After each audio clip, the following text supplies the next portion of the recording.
Number 9, the board may discuss and vote upon a request by the Rhode Island Republican State Central Committee for an advisory opinion concerning the involvement of candidates with the expenditure of funds related to party building activities under Chapter 25 of Title 17 of the General Laws.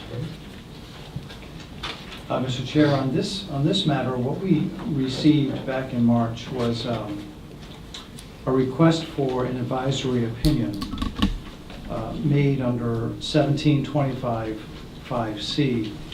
The matter involves a request by Mr. Bell in his capacity as the chair of the Republican State Central Committee, who I describe in our draft letter as the requestor. And the request focuses on the application of 1725(10.1 as it relates to coordinated activity between a candidate and a political party, not regarding the promotion of a candidate, but organizational or party building activity. So at the outset, I note that the request does not deal with prospective conduct, nor does it deal with conduct by the requestor or the requestor's party. Instead, it deals with facts, alleged facts that occurred already regarding a third party, in this case from the opposing political party and a candidate, or the candidate's campaign, the Friends of Gina Raimondo. So on its face, it doesn't fall squarely within what we would normally consider an advisory opinion request. And instead, it alleges that the Friends of Gina Raimondo acted improperly and in violation of 1725(10.1 by acting in concert with the Providence Democratic City Committee regarding the expenditure of funds for party building. In the draft that you have in front of you under number 9, the last paragraph of this draft notes that the board is authorized to render advisory opinions pertaining to 17 and Chapter 25, but the purpose is not to determine a violation, but to assist a person in determining whether certain conduct would violate. So in my opinion, the request focuses not on an advisory request, but rather a declaration of a violation that allegedly has occurred.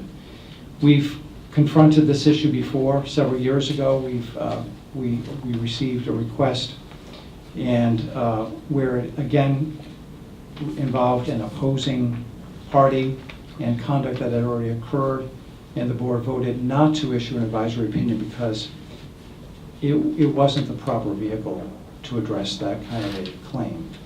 So the letter itself, I'm sure you've had an opportunity to review it. It basically just spells that fact out, as well as the request itself. But my recommendation to the board is that an advisory opinion not be issued in this instance because of those reasons. Mr. Chair, I believe that the requestor, Mr. Bell, as chair of the party, is present. I don't know if anybody else is present as counsel for any of the parties, but perhaps you should give them, Mr. Bell, an opportunity to present his argument, if you wish, or if you want to stand on what you've got. Just opening it up for you. Sure, no, I appreciate that, thank you. And could you identify yourself? Absolutely. Brandon Bell, chairman of the Rhode Island Republican Party, attorney at law in Providence. Could you speak into that microphone? Sure. Just grab it. Happy to. I'm a little bit taken aback because I was just handed a decision, I suppose a letter that you just described, that your legal counsel just described regarding the denial of the advisory opinion. Part of what I'm taken aback by is the fact that the Friends of Gina Raimondo's attorney, our DC attorney at Perkins Coie, Jonathan Burkhan, filed a response on March 22nd of 2018. We filed this request on March 12th of 2018. We filed the request under Rhode Island General Law 1725(5). C1 of that section, the Board of Elections is authorized upon written request to render written advisory opinions as to whether a given set of facts and circumstances set forth in the request would constitute a violation of any of the provisions of this chapter, or whether a given set of facts or circumstances set forth in the request would render any person subject to any of the reporting requirements of this chapter, that's the campaign finance chapter, provided that the requirement for written opinion may be voluntarily waived by the candidate or committee. Section 2, C2 is, unless an extension of time is consented to by any person who submits a written request for an advisory opinion, the Board of Elections shall, whenever possible, render its written advisory opinion within 5 business days of receipt of the request.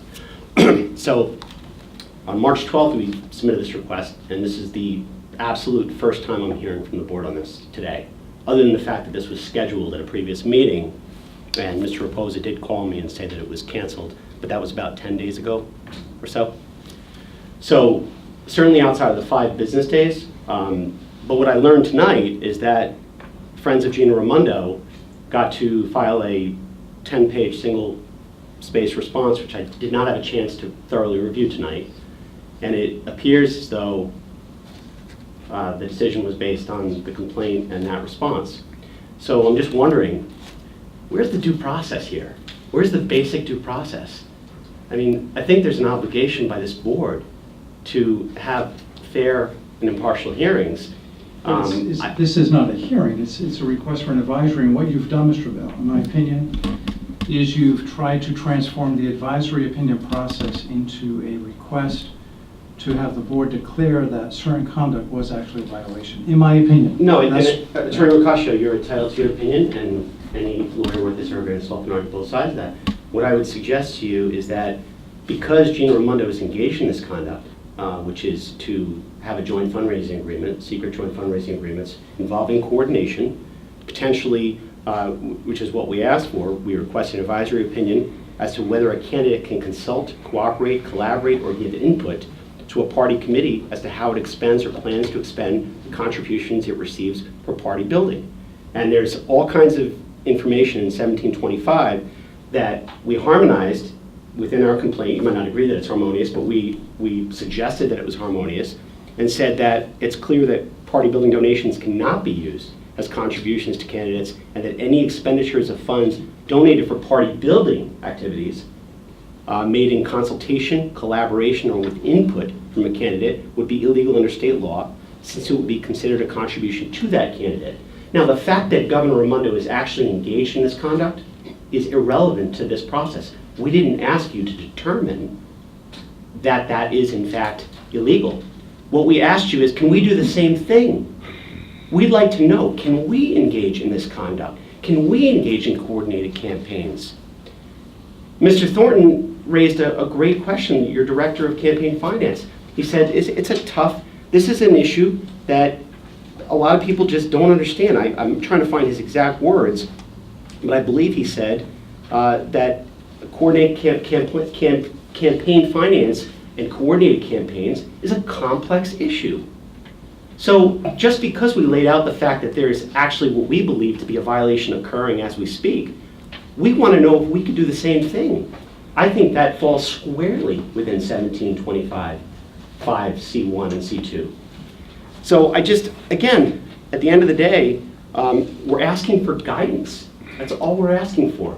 And the basic due process, it's just something that's a little bit frustrating when complaints linger on and languish in this board for a long period of time.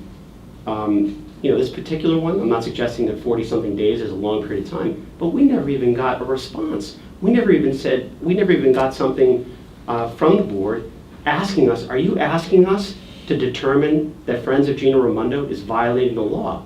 My answer would have been what it is tonight. No, I'm not. So if the board prefers that I rephrase the questions, I'll do that and I'll have something into the board tomorrow. But we were just giving an example of what we believe is a continuing violation of the law. Could I, counsel,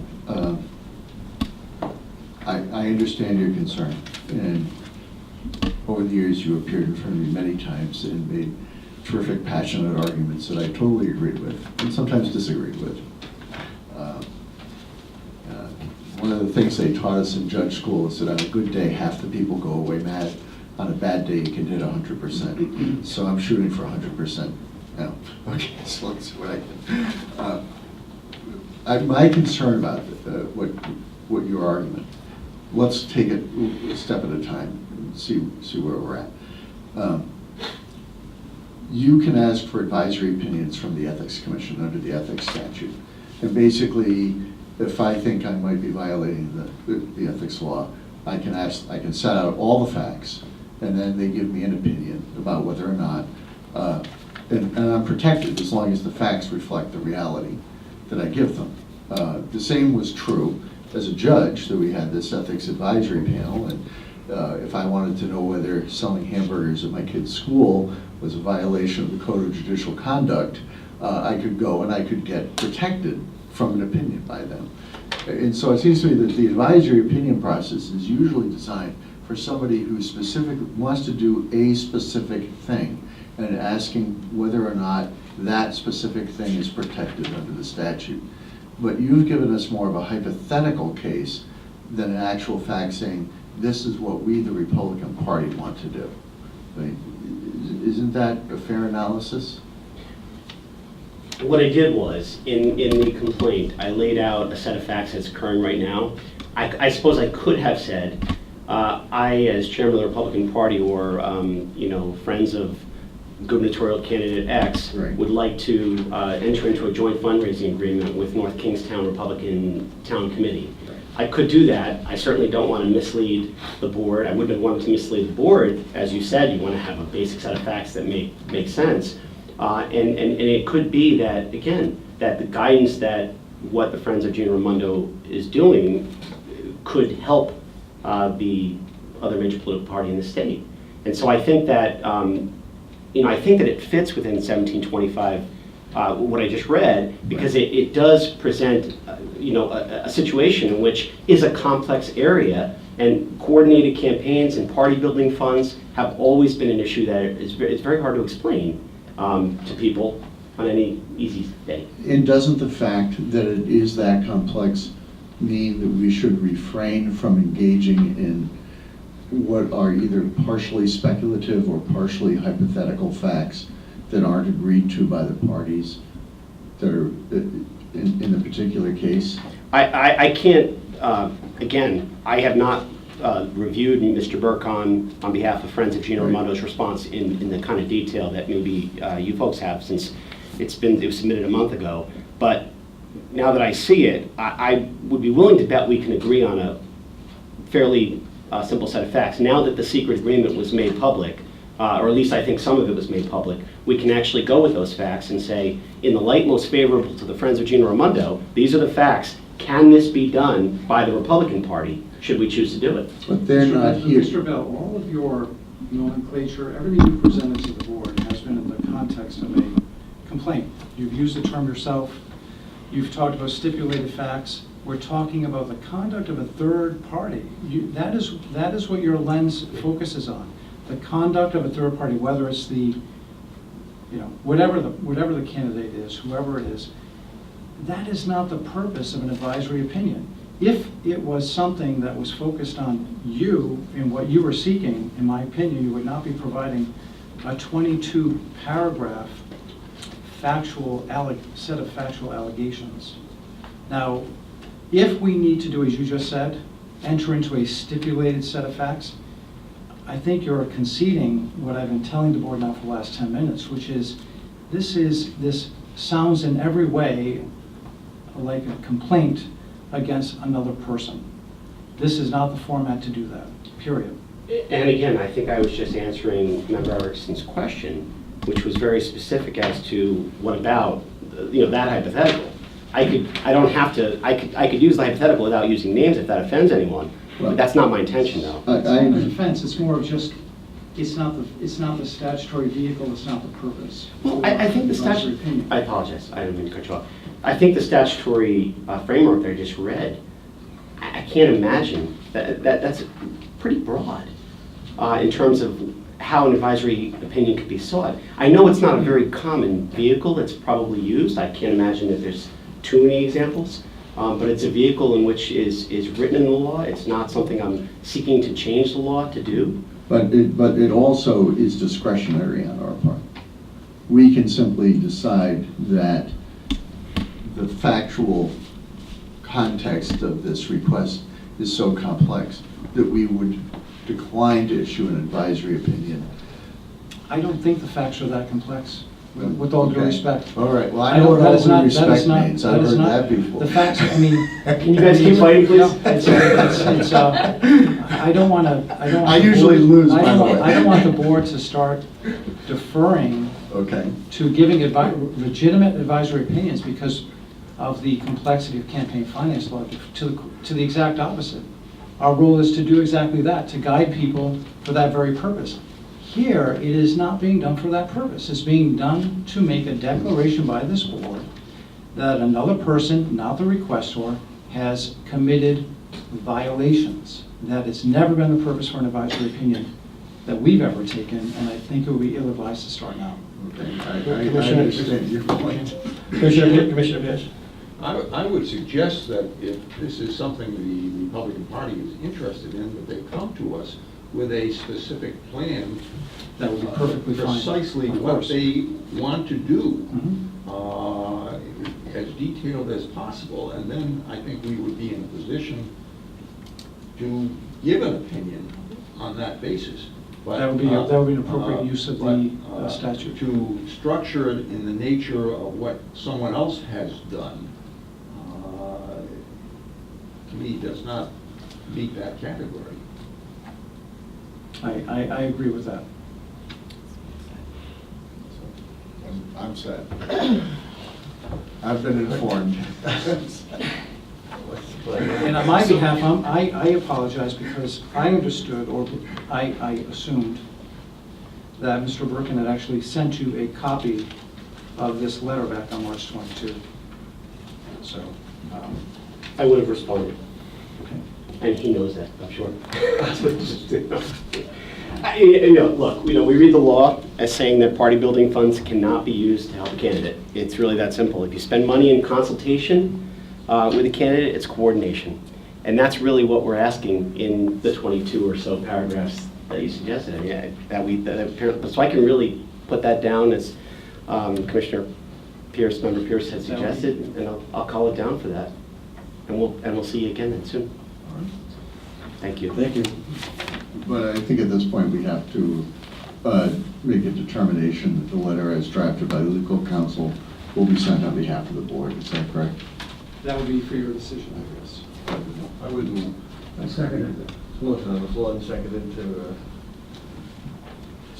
Submit, to send a letter. as send drafted. a letter by our legal counsel. All those in favor? Aye. All those opposed? The ayes have it.